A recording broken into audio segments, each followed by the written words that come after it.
যুক্তরাষ্ট্রের নতুন শুল্ক নীতির কারণে বাংলাদেশের তৈরি পোশাক রপ্তানিতে নতুন সম্ভাবনা তৈরি হয়েছে। বিশেষ করে চীন, ভিয়েতনাম ও ভারতের মতো প্রতিযোগী দেশের উপর বেশি হারে শুল্ক আরোপ করায় মার্কিন বাজারে বাংলাদেশের অবস্থান আরও শক্তিশালী হচ্ছে।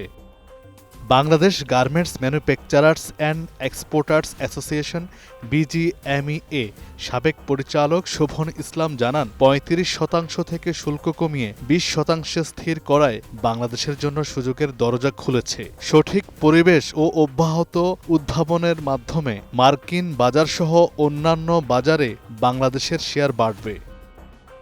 পাশাপাশি সরকারি পর্যায়ে পলিসি সাপোর্ট, জ্বালানি সক্ষমতা ও পোর্ট অবকাঠামো উন্নয়ন করতে হবে। ট্রাম্প প্রশাসনের শুল্ক নীতির পর থেকেই চীনের অনেক ক্রেতা বাংলাদেশে অর্ডার দিতে শুরু করেছে।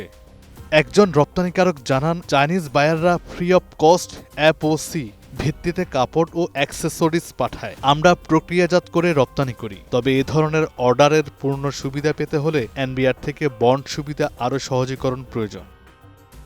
বর্তমানে ভিয়েতনাম ও বাংলাদেশের রপ্তানি শুল্ক প্রায় সমান হলেও চীনে এ হার ২০% এবং ভারতে ৫% বেশি। এ কারণে ভিয়েতনাম, চীন ও ভারতের অনেক ক্রেতা প্রতিষ্ঠান চট্টগ্রাম থেকে ক্রয়াদেশ দিচ্ছে।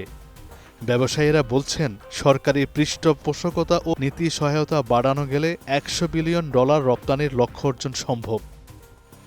চট্টগ্রাম বর্তমানে যুক্তরাষ্ট্রে বাংলাদেশের মোট তৈরি পোশাক রপ্তানির প্রায় অর্ধেক পরিচালনা করে। এখানকার অন্তত ২৫০টি কারখানা সরাসরি যুক্তরাষ্ট্রে রপ্তানি করছে। ব্যবসায়ীদের মতে, উচ্চমানসম্পন্ন অর্ডার বাস্তবায়নে শ্রমিক প্রশিক্ষণ, দক্ষতা উন্নয়ন ও প্রযুক্তিগত বিনিয়োগ অপরিহার্য। ব্যবসায়ীরা আরও জানান, রপ্তানির তদারকি প্রক্রিয়া সহজ করতে হবে।